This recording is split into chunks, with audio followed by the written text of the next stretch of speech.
Your resume is a marketing tool where you can show potential employers how your experience and skills connect to the requirements of a job. In this video, we will cover how to create a resume using a combination format.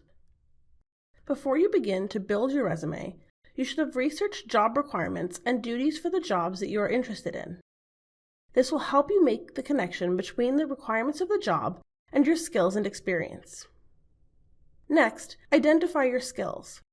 This includes technical or industry-specific skills that you will have learned in your program, as well as essential transferable skills such as time management, problem solving, etc.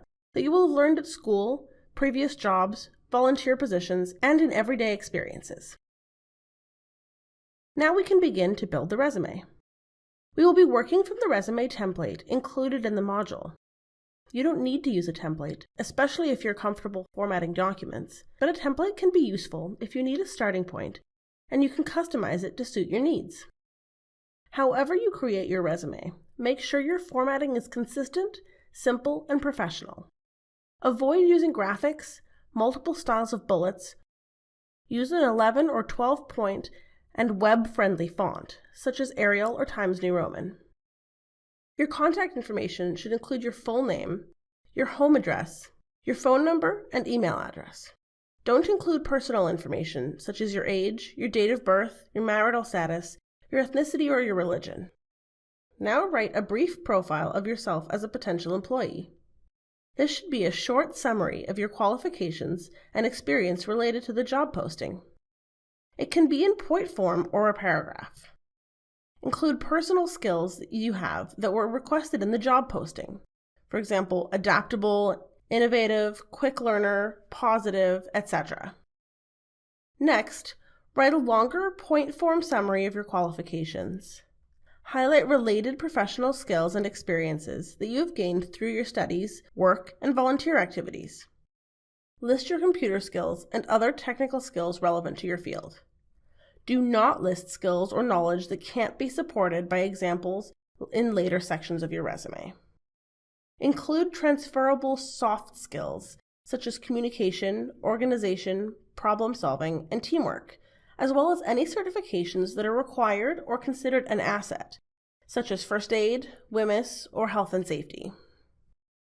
Tailor skills for each position and organize them so that they reflect the job posting. Use keywords from the job posting and use the appropriate terms and language for the occupation. Include skills in the order they appear in the job posting, because that is a reflection of what the employer thinks is important. Next, we'll fill in the section on education. This is where you include information about any programs that you have done or are completing. Write a separate entry for each program. Write the full name of the diplomas, degrees, or certificates, and the school where you earned it, including the city and province where the school is located. If the school is outside Canada, include the country. Add the year you completed the program, or the start year to present if you are still completing the program. If you had a high GPA, you can include this as well. This list should begin with your most recent education and work backwards. You can include high school on this list, but you should leave it off if you have completed any post-secondary program. Next, we'll look at related experience, which is where you can include details about your jobs, volunteer positions, work placements, or academic projects that are related to the job you're applying for. Write your job title or the name of the academic project, lab, or work placement. For jobs, add the name of the company or organization you worked for. For academic experience, add the name of the program. Include the location and add the start and end date. For each job or project, describe your job responsibilities and accomplishments. Start with the responsibilities or accomplishments most relevant to the duties of the job you're applying for. When describing your experience, you should use accomplishment statements to show the impact you had in your role. Think about what you did and how those actions contributed to the role. You can find more information to help you write accomplishment statements later on in this module. Under Other Work Experience, add other work experience using the same format. The responsibilities and accomplishments that are most relevant to the duties of the job you're applying for should be at the top. You should leave out experience that is out of date or irrelevant. so your junior high school babysitting job can probably be left out. Likewise, volunteer experience should follow the same format if you have any experience that you want to include. Even though it is a volunteer position, make sure you are including accomplishment statements and emphasizing any responsibilities that are relevant to the job you're applying for.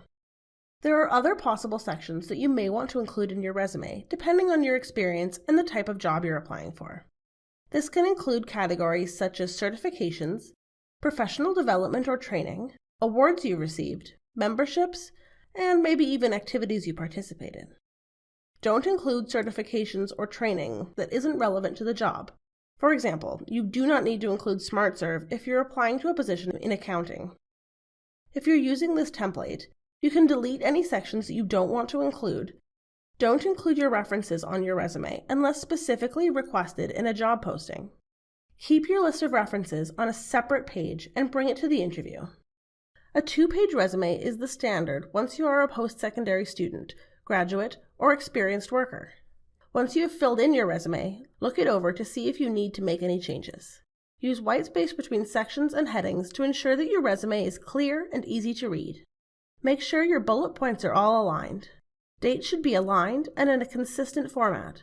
So don't write out the full name of the month in one place and use numbers in another place.